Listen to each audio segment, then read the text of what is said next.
بسم اللہ الرحمن الرحیم۔ ناظرین، اس ویڈیو میں آج آپ کو میں زبردست طریقے سے ایسا راز بتانے جا رہا ہوں کہ وہ والدین جو پریشان ہیں کہ ان کی اولاد نافرمان کیوں ہے، کیونکہ وہ تو ان کے ساتھ بڑے اچھے ہیں، سارے والدین ہی تقریباً اپنی اولاد کے ساتھ اچھے ہوتے ہیں، تو کیوں آخرکار ان کی جو اولاد ہے وہ ان کے ساتھ نافرمانی کرتی ہے۔ اس ویڈیو کو اگر آپ نے سکپ کر دیا یا آگے کر دیا تو یقین جان لیں کہ آپ خود ہی بہت اہم معلومات اور راز کھو دیں گے جو میں آپ کو بتانے جا رہا ہوں، کیونکہ میں جو ویڈیو بناتا ہوں پہلے میں اس کی تحقیق کرتا ہوں۔ قرآن پاک پر تحقیق ہوتی ہے، آیات پر، صورتوں پر، اور پھر احادیث مبارک میں، تب میں جا کے آپ کے لیے کوئی ویڈیو پیش کرتا ہوں۔ تو آج کی ویڈیو میں آپ کو ایک ایسا نسخہ بتانے جا رہا ہوں کہ اگر آپ کی اولاد نافرمان ہے، آپ کا کہا نہیں مانتے، اور وہ اولاد آگے سے بدتمیزی بھی کرتے ہیں، آپ کو اگنور کرتے ہیں، آپ کو امپورٹنس ہی نہیں دیتے، آپ ان کو سمجھاتے رہتے ہیں اور وہ آپ کی باتوں کو ایسے ٹھکرا دیتے ہیں کہ جیسے سوری ٹو سے جیسے کسی بیوقوف کی بات ہو اور پاگل کی بات ہو تو اس کو رد کر دینا چاہیے۔ تو ناظرین، یہ آج کل اولاد ایسے کر رہی ہے، لیکن کیوں آخرکار؟ یہ کیوں ایسا ہو رہا ہے؟ وجہ کیا ہے؟ کمی والدین میں ہے یا کمی اولاد میں ہے؟ تو ناظرین، اینی وے، جب یہ صورتحال پیدا ہو ہی چکی ہے تو کیا ہے کہ ایک میں آپ کو عمل بتانے جا رہا ہوں، اس میں وہ عمل بہت ہی زبردست ہے۔ یہ عمل قرآن پاک میں سے ہے، اور قرآن پاک کی ایک صورت ایسی خاص صورت میں سے ہے اور ایسی خاص آیات ہیں کہ مجھے لگتا ہے کہ اللہ رب العزت نے اس کے اندر اتنا اثر ڈالا ہوا ہے کہ جو چیز میں آپ کو بیان کرنے جا رہا ہوں، آپ یقیناً اگر سمجھ پائیں گے تو آپ کہیں گے کہ واقعی آپ کی زندگی کی یہ بہترین علم والی ویڈیو ہے۔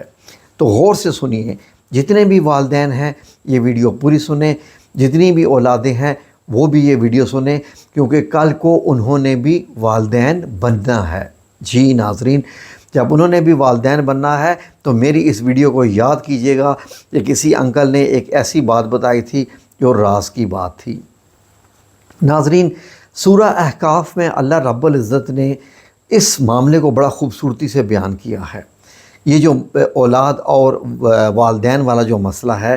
اب ناظرین، آج کل کی اولاد کو اگر آپ سمجھائیں کہ بھائی ایسا نہ کرو، ہم نے تمہیں اتنی مشکل سے پیدا کیا وغیرہ وغیرہ، تو سارے کہتے ہیں ہم پہ کوئی احسان کیا ہے، ہم نے تو نہیں کہا تھا کہ ہمیں پیدا کرو۔ تو یہ چیزیں والدین کو اور دکھی کرتی ہیں۔ تو ناظرین، آپ بھی چاہیں تو میں ریفرنس بتا رہا ہوں، وظیفہ بھی بتانے جا رہا ہوں، غور سے سنیے، سارے معاملات بڑے غور طلب ہیں۔ سورہ الاحقاف کی آیت نمبر 15 ہے، میں اس کا آپ کی خدمت میں ترجمہ پیش کرنے جا رہا ہوں۔ میں نے سامنے اسکرین پہ قرآن پاک کھول کے رکھا ہوا ہے، تو یہاں سے میں آپ کو پڑھ کے بتانے لگا ہوں، آپ نے غور سے سننا ہے، ٹھیک ہے جی؟ ابھی آگے مت کیجیے گا، کیونکہ آپ لوگوں کو جلدی اتنی ہوتی ہے نا، پتہ نہیں کون سی آگ بجھانی ہوتی ہے کہ بھاگنا ہے، ٹک ٹاک دیکھنی ہے، ڈرامے دیکھنے ہیں، کہ خاص چیز چھوڑ کر آپ گندی چیز کی طرف آپ میں سے، آپ سب نہیں، آپ میں سے وہ لوگ جو یہ ویڈیو دیکھ کر ڈرامہ دیکھنے کے لیے جو بھاگیں گے، ان کے لیے میں بس اللہ سے رب العزت سے ہدایت ہی مانگ سکتا ہوں۔ تو ناظرین، سورہ الاحقاف کی آیت نمبر 15 کا ترجمہ سنیے گا، آپ حیران ہو جائیں گے کہ اتنی بڑی چیز آج تک آپ کو کسی نے بتایا کیوں نہیں۔ سنیے، اور ہم نے انسان کو اپنے والدین کے ساتھ بھلائی کرنے کا حکم دیا ہے۔ والدین کے ساتھ بھلائی کرنے کا حکم ہے، حکم یعنی ایسے ہی جیسے نماز کا حکم ہے، روزے کا حکم ہے، ٹھیک ہے جی؟ یہ ساری چیزیں، اور اللہ فرما رہا ہے کہ میں نے والدین کے ساتھ بھلائی کرنے کا حکم دیا ہے۔ آگے سنیں، اللہ رب العزت فرماتا ہے، اس کی ماں نے، کس کی؟ اولاد کی ماں نے، اس کی ماں نے اس کو تکلیف سے پیٹ میں رکھا اور تکلیف ہی سے جنا، یعنی تکلیف ہی سے پیدا کیا، اور اس کا پیٹ میں رہنا اور دودھ چھوڑنا 2.5 برس میں ہوتا ہے، یہاں تک کہ جب وہ خوب جوان ہو جاتا ہے۔ یہ اللہ رب العزت فرما رہا ہے، یہ اللہ کی میں باتیں کر رہا ہوں، یہاں تک کہ وہ خوب جوان ہو جاتا ہے اور 40 برس کو پہنچ جاتا ہے۔ یعنی کہ ناظرین، اللہ رب العزت کے ہاں جو بہترین جوانی کی عمر ہے وہ 40 برس کی ہے، کیونکہ نبی پاک صلی اللہ علیہ وسلم کو بھی 40 برس میں ہی وحی نازل ہوئی۔ تو اللہ رب العزت کیا فرما رہا ہے؟ حتی اذا بلغ اشدہ و بلغ 40 سنہ، کہ جب وہ خوب جوان ہو جاتا ہے۔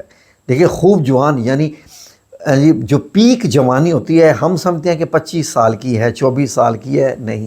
اللہ رب العزت فرما رہا ہے کہ جب وہ خوب جوان ہو جاتا ہے اور 40 برس کو پہنچ جاتا ہے تو کہتا ہے کہ اے میرے پروردگار، یعنی وہ بچہ کہتا ہے مجھے توفیق دے کہ تو نے جو احسان مجھ پر اور میرے ماں باپ پر کیے، تاکہ میں ان کا شکر گزار بنوں، اور یہ کہ نیک عمل کروں جن کو تو پسند کرے، اور میرے لیے میری اولاد میں۔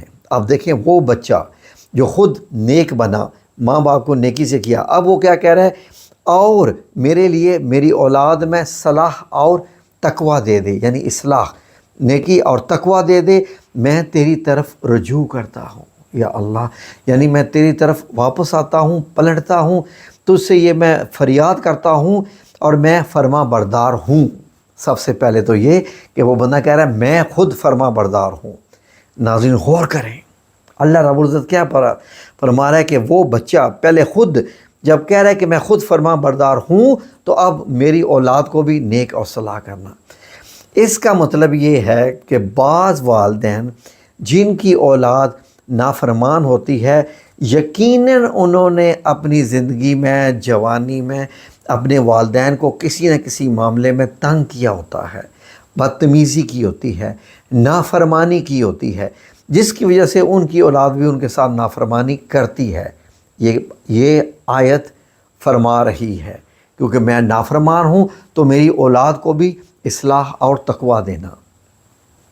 اب ناظرین وہ والدین جو یہ سوچ رہے ہیں کہ ہاں ایسا ہی ہے، انہوں نے بھی اپنے والدین کے ساتھ بدتمیزی کی تھی، اب ان کے پاس وقت ہے، ابھی بھی والدین قبر میں ہیں، کوئی بات نہیں، اللہ رب العزت کے ہاں بہت ڈھیل ہے، آپ جب تک آپ زندہ ہیں آپ کے لیے ڈھیل ہی ڈھیل ہے۔ اللہ رب العزت سے توبہ کریں، معافی مانگیں، والدین کی قبر پر جائیں، ان سے معافی مانگیں، لٹرلی اگر آپ قبر میں جا سکتے ہیں تو جائیے، ورنہ اللہ رب العزت سے نمازوں میں گڑ گڑا کر، رو کر، بھیک مانگ کر اللہ رب العزت سے توبہ کریں کہ یا اللہ میں نے اپنے والدین کے ساتھ بدتمیزی کی تھی۔ اب آپ نے کرنا کیا ہے؟ سنیں، عمل ابھی باقی ہے، یہ تو میں کرنے کی بات بتا رہا ہوں۔ اب آپ نے کیا کرنا ہے کہ اپنے والدین کے نام پر صدقات دیں، اپنے والدین کے نام پر خیرات دیں، اپنے والدین کی بخشش کی دعا کریں، تاکہ جب آپ کی خیرات، صدقات، دعائیں اور جو بھی آپ والدین کے لیے روزے رکھیں یا قرآن خوانی کریں، جو بھی نیک عمل کریں، مسکین کو کھانا کھلائیں، اللہ رب العزت وہ آپ کے والدین کو بتائے گا۔ جی، اللہ آپ کی اطلاعات آپ کے والدین کو دے گا کہ آپ کے بچے نے تو آپ کی خیرات کرنا شروع کر دی ہے، تو آپ کے درجات بڑھ گئے ہیں۔ تو وہ والدین پھر اللہ رب العزت سے جو ہے وہ معافی کی درخواست کرتے ہیں کہ یا اللہ میرے جو ہے وہ بچے کو معاف کر دے، اس نے ہمارے ساتھ بدتمیزی کی تھی، یا میرے مولا کریم اس میرے بچے کو معاف کر دے۔ تو اس طریقے سے پھر اللہ رب العزت پھر آپ کی اولاد کو نیک اور صالح بنا دیتا ہے۔ ناظرین کچھ انسان گناہ کرتا ہے، لیکن کچھ ایسے گناہ ہیں جن کا خمیازہ دنیا میں بھگت کر جانا پڑتا ہے، اس وقت تک اس بندے کی جان نہیں نکلتی، موت کا فرشتہ روح قبض نہیں کر لیتا جب تک وہ دو چیزوں کا پے نہ کر لے دنیا میں۔ نمبر 1، اپنے والدین کے ساتھ نافرمانی، بدتمیزی، اور جو بھی مطلب والدین کے ساتھ کرتا ہے تو اس کی اولاد اس کے ساتھ ضرور کرتی ہے، یہ اس کے ساتھ ہو کر رہتا ہے، مکافات عمل ہے دنیا کا۔ اور اس کے بعد کوئی ایسا مرد جس نے کسی کی بہو بیٹی کی عزت پہ ہاتھ ڈالا ہو، عزت پہ ہاتھ ڈالا ہو، تو وہ کس طریقے سے پے کرتا ہے؟ اپنی بیوی سے، اپنی بیٹی سے کسی نہ کسی طریقے سے پے کرتا ہے۔ یہ ہو ہی نہیں سکتا، کیونکہ میں نے بھی ایسے ایسے واقعات سنے اپنی زندگی میں، ابھی ٹائم نہیں ہے ورنہ میں آپ کو بتا دوں۔ تو ناظرین یہ آپ نے عمل کرنا ہے۔ اب آ جائیے جو میں آپ کو عمل بتانے جا رہا ہوں، روحانی عمل، جس آیت کا آپ نے کرنا ہے تاکہ اللہ رب العزت آپ کو معافی بھی دے اور آپ کی اولاد کو نیک بھی بنا دے۔ اب سنیے غور سے، اب آپ نے کرنا کیا ہے؟ ناظرین اب آپ نے یہ کرنا ہے کہ گھر میں کوئی میٹھی چیز بنائیے. سب سے پہلے یہ 3 دن کا تو یہ عمل ہے، پہلے سن لیجئے. ایک میٹھی چیز پکانی ہے، اس میٹھی چیز پر یہی سورہ الاحقاف کی جو 15 نمبر آیت ہے اس کے کچھ حصے میں آپ کو بتا رہا ہوں. اس صرف جتنا میں بتانے جا رہا ہوں اتنا ہی آپ نے کرنا ہے. ان حصوں کو آپ نے 70 بار پڑھ کر اس میٹھی چیز پر دم کر کے ان تمام بچوں کو کھلائیں جو بدتمیزی کرتے ہیں. ٹھیک ہے، میں آیت بھی بتانے جا رہا ہوں، اسکرین پہ بھی لکھ دوں گا. اور نمبر 2، اگر آپ کے بچے جو بدتمیزی کرنے والے ہیں تو وہ آپ کے سامنے نہیں ہیں تو آپ ان کی تصویر پر بھی دم کر سکتے ہیں. تو اللہ رب العزت تو حجت مانگتا ہے، آپ نے حجت کر دی، اللہ رب العزت جو ہے وہ کام آپ کا کر دے گا. یہ آپ نے 3 دن کا عمل کرنا ہے. میٹھی چیز پکا کر، یہ والی اسکرین پہ آ رہی ہے آیت، یہ والی آیت آپ نے 70 بار پڑھ کر اس میٹھی چیز پر دم کرنی ہے. رب اصلح لی فی ذریاتی انی تبت الیک و انی من المسلمین. ٹھیک ہے جی، اس کا مطلب ہوتا ہے کہ اے میرے رب، میرے لیے میری اولاد میں صلح اور تقوی دے، اور میں تیری طرف رجوع کرتا ہوں اور میں فرما بردار ہوں. یہ آیت تبھی کام کرے گی جب آپ اپنے والدین سے معافی مانگیں گے، ان کے لیے صدقہ و خیرات کریں گے. اب آپ نے کچھ اذکار کرنے ہیں، ذکر کرنے ہیں، ذکر اور اذکار کرنے ہیں. وہ کیا ہیں؟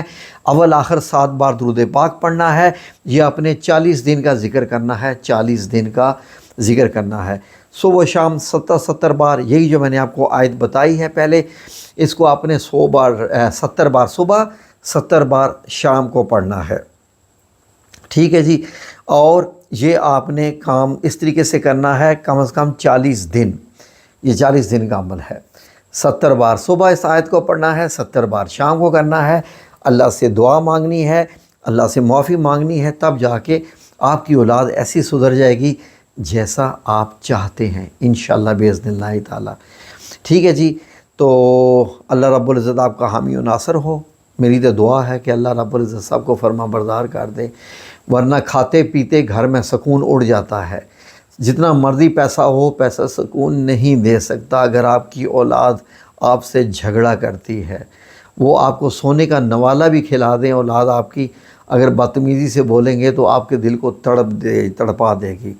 تو انشاءاللہ اس عمل سے آپ خود حیران ہو جائیں گے کہ کیسے ایک دم معاملات سنور گئے، کیسے معاملات سنور گئے. آمین یا رب العالمین.